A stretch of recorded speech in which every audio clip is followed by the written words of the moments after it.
Escape. Escape tonight to a fabulous world where there is a diamond as big as the Ritz.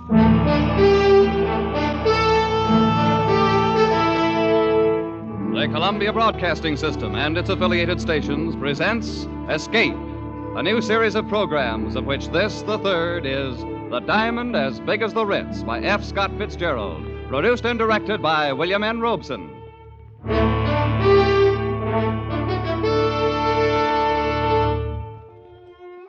In a country as large as ours, there are many odd and wonderful corners hidden away, but none more fabulous and wonderful than the one conceived in the imagination of F. Scott Fitzgerald and located in the pages of his famous short story, The Diamond as Big as the Ritz.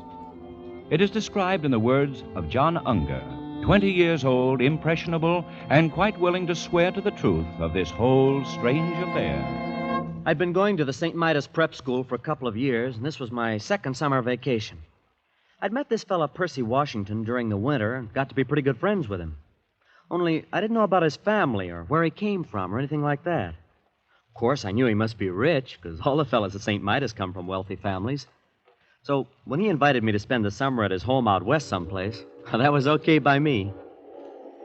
Well, we'd been on the train overnight when he first mentioned it. I don't even remember now what led up to it. We'd been talking about first one thing and then another.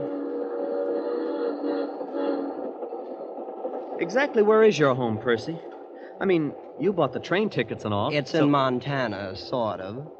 Montana? Oh, yes. It's pretty wild country, isn't it? Some of it is. Well, now, you take Hades, Missouri, where I come from. It's been settled for 150 years. One of the first towns on the Mississippi River. Indeed. Oh, sure. That's very interesting. Well, I sure do appreciate you not making jokes about it. You know, the way some of the fellas do when I say, I come from Hades. Why, my father's plantation stretches from... John, do you know that my father is the richest man in the world? Oh? By far the richest? Well, I read about a man that paid taxes on a $5 million income. Small fry. If my father paid tax on his real income, it'd disrupt the whole economy of the United States. No kidding. I like rich people. And the richer a fella is, the better I like him. My father could buy out all the millionaires in the country and not even know he'd done it. Is that a fact? Well, I visited the Schlitzer Murphys once. They're plenty rich.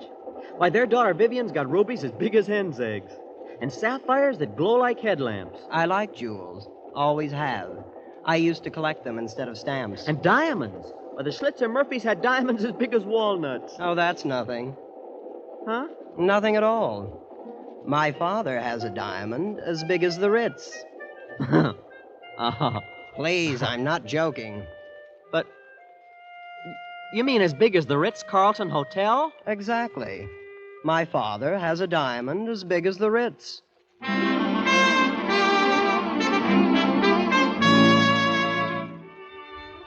Well, from there on, it was something like a dream.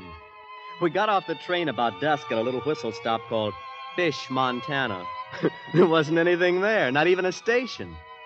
Just a broken-down old buggy and 4 or 5 sheep herders lounging beside the track and, I suppose, wondering who we were.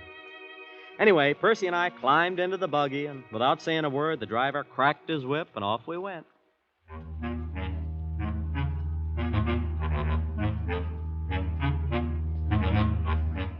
I don't know how far we traveled. We didn't seem to be following any road. And after an hour or so, it got dark, but the driver kept right on, never saying a word. I hope you'll pardon this inconvenience, John, but we have to take certain precautions, you know. Oh, that's all right. Anyway, we're almost there. Your home, you mean? Oh, no, to the place where we consider it safe to transfer. Transfer? What do you mean? There's the signal now. Headlights. Pull up the horse, Absam. Here we are. An automobile. But how? Well, there's no road. Oh, this car's specially built. Doesn't need roads. Welcome home, master. Good evening, Gigsum. Well, come on, John. Let's get in. But that door opened by itself. Sonically controlled, you know. Gosh. Hey, what's this car made out of? Silver? No, platinum. And those are emeralds in the hubcaps. And the upholstering. It's fur. Mink. You're ready, master. Anytime, Gigsum. You've probably noticed the exceptional brightness of the headlights. The lenses are cut from diamonds. Boy, what a car. And this old junk heap? We use it for a station wagon.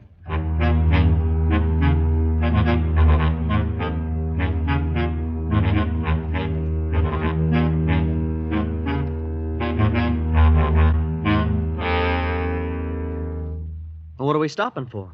This is just a deserted canyon. Oh, we're not there yet, John. It's a little further. Wait, you'll see. Hello, Clark! Lower away! Percy, what's that? That noise. They're sending the hooks down. Hooks. Yes, to attach to the wheels. You know, that's what Gigsum is doing now. But Oh, yes, I forgot to mention. Gigsum will look after you during the visit. Look after me? Your personal valet. Of course, there'll be other slaves available, too, whenever you need them. Do you have a lot of slaves? Oh, 300 or 400, I suppose. Oh, all ready, Gigsum? Yes, master. Hello! Haste away!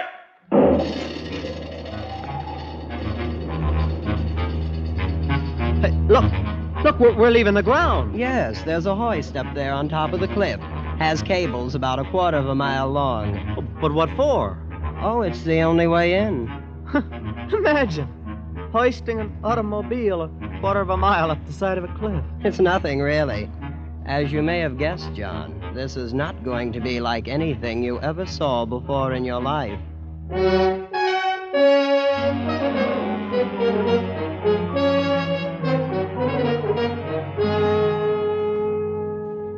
Well, John, there it is. That's your home?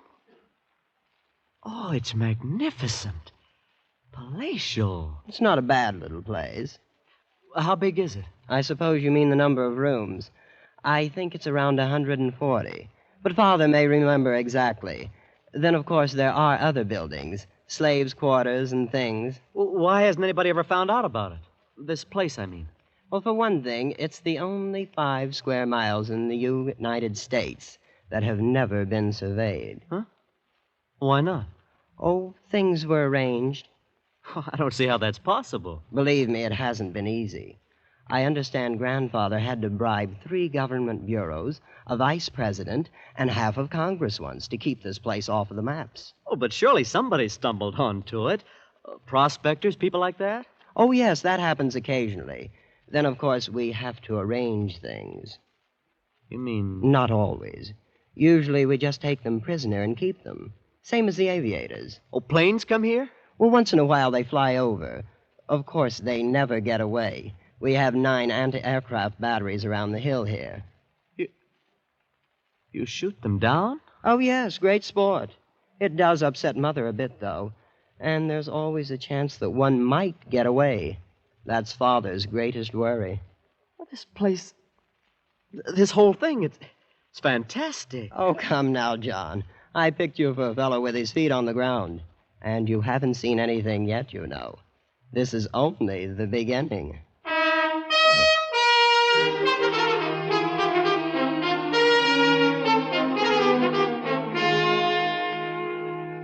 And it was only the beginning. We crossed the acres of lawn and entered the great chateau. And from that moment on, vision upon vision tumbled together in a gigantic kaleidoscope of color, symmetry, and exquisite harmony. Where there were corridors lined with gleaming crystals, lit by lamps cut from emerald. And there were great halls carpeted with chinchilla fur and ermine, and some with floors of clear transparency, flaming in the shifting glow of a myriad-colored fire beneath them. And there was a white-haired man, pink-faced and pleasant, who was Percy's father, and a lovely lady with dark hair piled high on her head like a fragile queen, who was Percy's mother. Soft music came from hidden places. Perfumes filled the air, exotic foods and wines more rare than pearls. And finally, sitting in my chair in the great banquet hall, I quietly fell asleep. I thought there could be no more nor greater wonders. I was wrong. There were many more and greater ones. And one of them I discovered the next morning in the garden.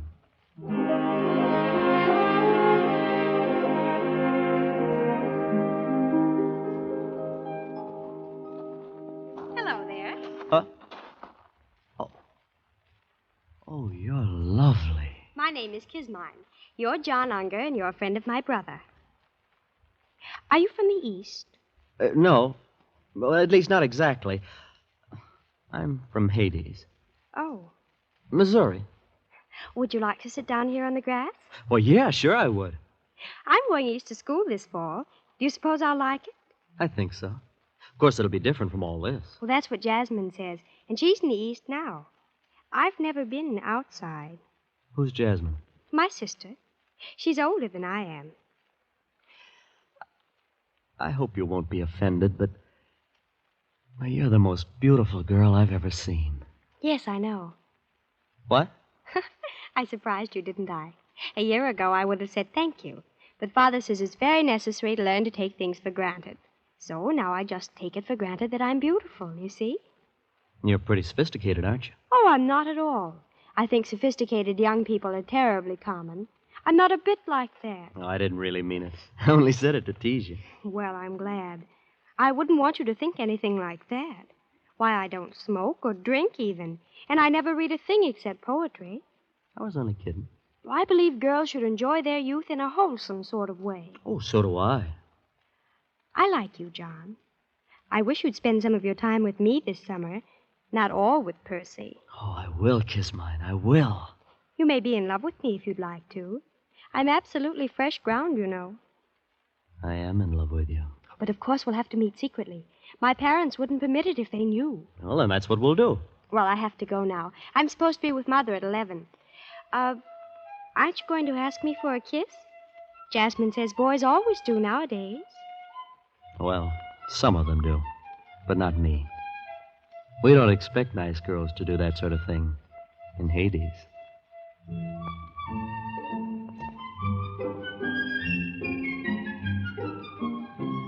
It was a funny thing. Percy's family were polite, friendly, always smiling. And yet all the time I had a feeling that some terrible and golden mystery lay hidden just around the corner. A few days after I'd met Kismine, Percy remarked casually that an unusual event had occurred. A man had escaped from the cage. I didn't know what he meant then. But the next morning I was walking with Percy's father on the grounds of the estate. The slaves' quarters are there, Mr. Unger. Oh. Yes, they're very nice. Well, they're adequate. During one period of my youth, I became absurdly idealistic and allowed them to live in luxury. I even equipped their rooms with tile baths. I suppose they use the bathtubs to keep coal in. Mr. Schlitzer Murphy told me I should once... imagine the opinions of Mr. Schlitzer Murphy are of little importance. They did not use the tubs for coal. They bathed in them. Unfortunately, several caught cold and died. So, of course, I had the baths removed. Shall we move on? Mr. Washington, Percy said something about a man escaping from the cage. I didn't quite get it. The cage, eh? Well, perhaps you'd like to see it. It might prove interesting, just as a novelty. It's over here. These trees. Hey, they're 60 feet tall, and they have roses blooming all over them. Rather interesting development by a Swiss botanist. They're the only ones in the world. I'll be darned. Though I suppose you'll see them all over the country in a few years, huh? No, these are the only ones. That was arranged. Here we are. The cage. It's a pit dug in the ground. And a grating on top. Oh, yes, it's not really a cage, except in a certain sense. Well, boys, how are you getting along? Come on down here and see. Yeah, throw him in, buddy. Go ahead. How many men are down there? About 50, as I recall. Who are they? Oh, aviators we've shot down, wandering prospectors, men of that sort. Yes, but why are they kept there? They've all had the common misfortune of having discovered El Dorado. Gentlemen, I'm sure you'd like to know that your companion who departed without my permission has been taken care of. We know what you mean, He was shot He was shot by some of my agents in 14 different places. Golf, Mr. Unger? They found him then? The man who got away? Those places were towns. My agents were over eager. None of them could offer a positive identification. I'm afraid the man may still be at large. So you see, it's not all utopia here. We do have our difficulties. Isn't it a little unnecessary holding them like that? Well, not at all. It's the only way to keep this place hidden. Yes, I guess that must be important. Percy was telling me something on the train. I thought he was just kidding. But he said you had a diamond as big as the Ritz-Carlton Hotel. Oh, yes, indeed. As a matter of fact, it's much bigger than the Ritz. Much bigger.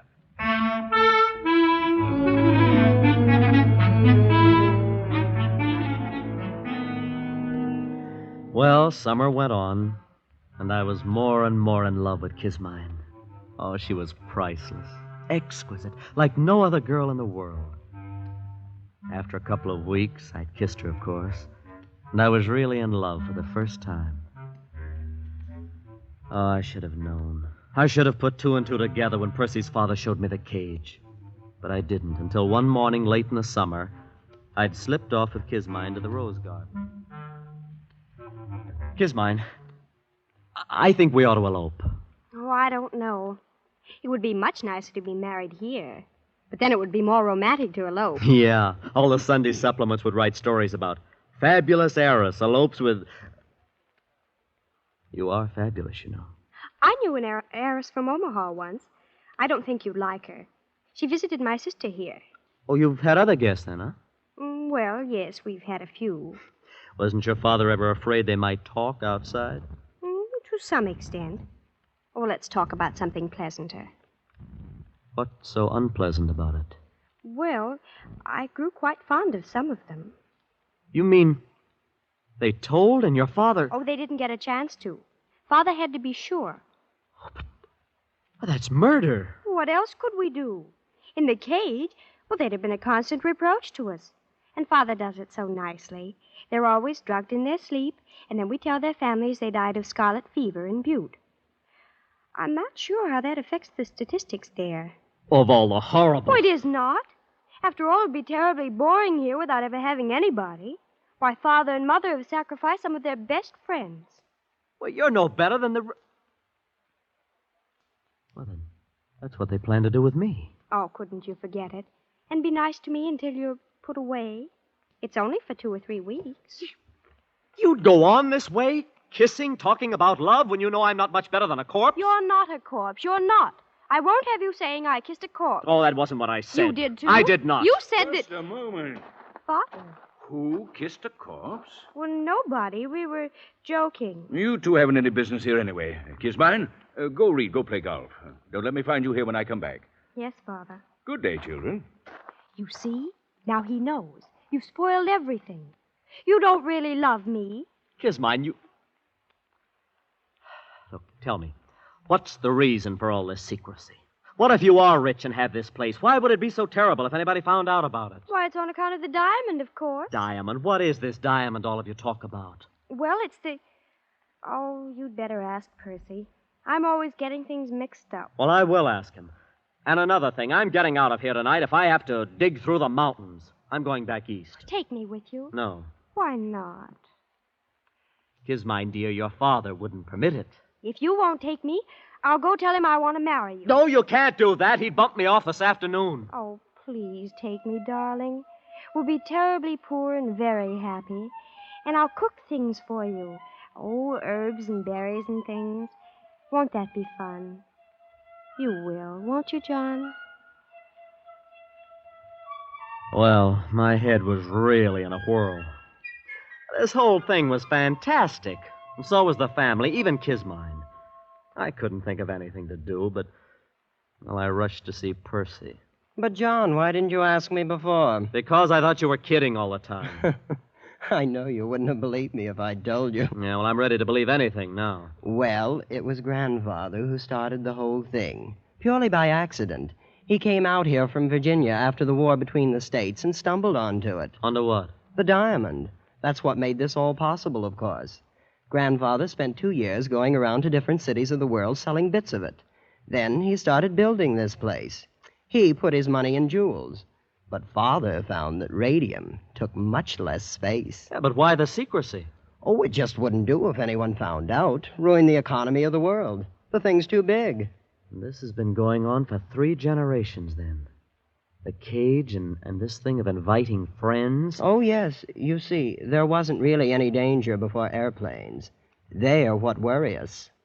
You knew when you invited me here what would happen. Please, John. I thought you'd be more sensible about it. After all, you can see my position. Oh, yeah. Well, where is it?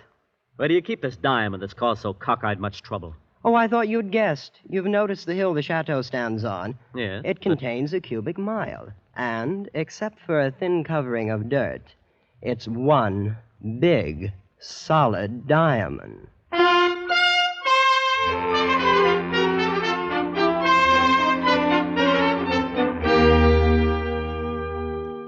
It was nearly midnight. I don't know what woke me, but all of a sudden I was staring across the patches of moonlight spotting the ermine carpet of my bedroom. Staring at 3 slaves I'd never seen before. They just slipped inside the door and stood there, each with a vicious length of shiny copper wire. The official executioners. I lay there on the bed watching them, counting heartbeats, not daring to move, not daring not to move.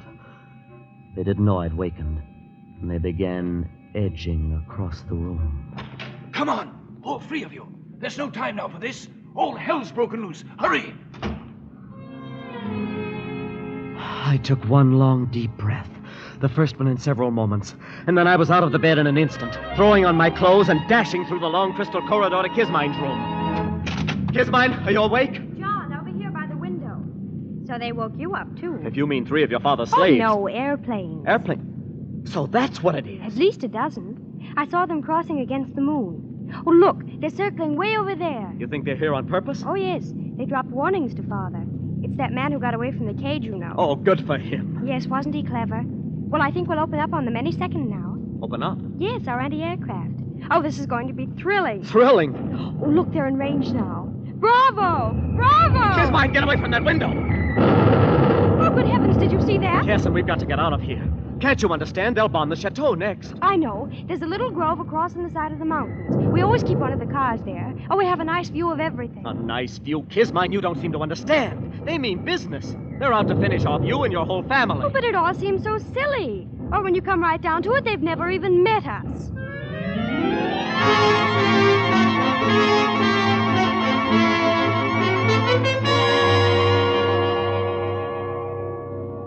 What time is it, John? Is it morning yet? I don't know. I've lost my watch. Seems to be getting lighter, all right. It's quieter, too. Now, they've knocked out your father's guns. Every last one of them. Won't be long now. Oh, it seems such a shame. The family'd put so much work on the place. Everything's always been so pleasant. Yeah. Well, you better get some sleep, Kismine. I'm going to walk down the path a little ways. Oh, you'll come back? Yes, Kismine. I'll come back. At the edge of the wood, I stopped and looked out across the valley toward the wrecked chateau standing on its diamond hill in the center. The bombing had stopped. The planes droned over the far rim of the plateau, seeking some sort of formation. Then, on a little knoll just below me, 3 men appeared suddenly from the underbrush. The first one strode imperiously ahead, and the other 2 bore a heavy burden between them. It was Mr. Washington and 2 of the slaves. I stepped behind a rock and stood motionless, watching them. All right. This is far enough. We'll stop here. Now, hoist it up. Hold it there. Both together. Easy now. There. The burden they held up to the heavens was an immense diamond, cut and polished, catching the first faint rays of the dawn and gleaming like a fragment of the morning star. Now, you out there. You there. I could see no one else anywhere in view. You above there. I want you to understand, this is only a sample. I'll give you 1,000, cut as fine. set in pedestals of platinum. And I'll build you a temple 1,000 feet high, cast of solid gold. And on the top of it, I'll put one diamond 100 feet across, set there forever to catch the rays of your sun. A thought began to dawn on me. I couldn't believe it. I'll letter your name on the temple in emeralds, and I'll see that the whole world worships at its base. All you have to do is make everything the way it was before.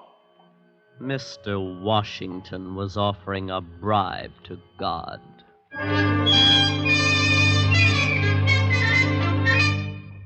He stopped talking, and the three of them stood there, looking up at the heavens, waiting for an answer. And then at the far end of the valley, out of those same silent heavens, blossomed the white puffs of parachutes. The man who tried to bribe God looked up and saw them, became old in an instant, and turning with lowered head, walked down the path toward the chateau. With sudden premonition, I whirled and headed for the spot where I'd left Kismine. Kismine in the car that needed no roads.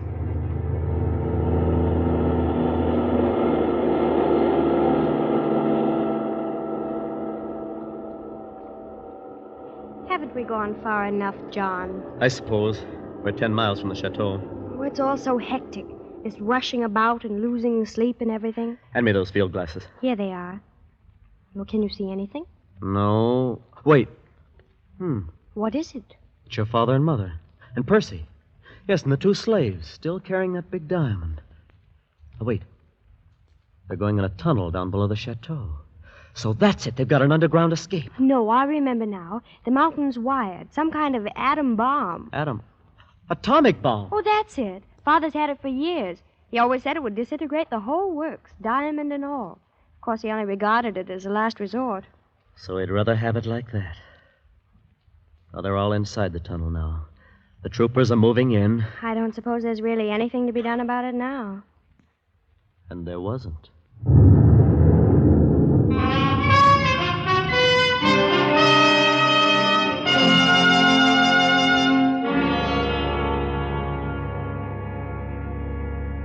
I keep thinking about things the way they were. It was all so pleasant. Oh, I don't suppose it will be ever exactly like that again. Not ever, Kismine. And maybe it never was. Youth's a time for dreaming, and dreams die, too. I'll probably have to take in washing. But, of course, we'll be very happy. What will we do, John? Do? Oh, we can love a while underneath the stars. That's a form of divine drunkenness we can all try. And then there may be other diamonds in the world. Who knows? And even though it's a shabby gift, there's always disillusion. Turn up your collar, Kismine, before you catch pneumonia. Let's go to sleep.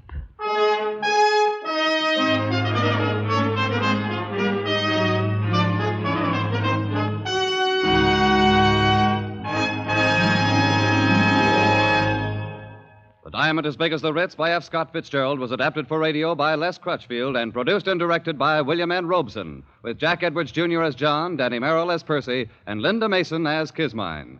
The special musical score was conceived and conducted by Cy Feuer.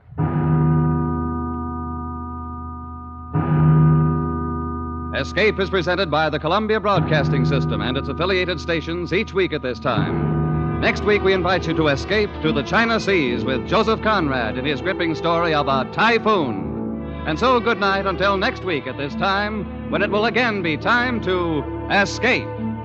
This is CBS, the Columbia Broadcasting System.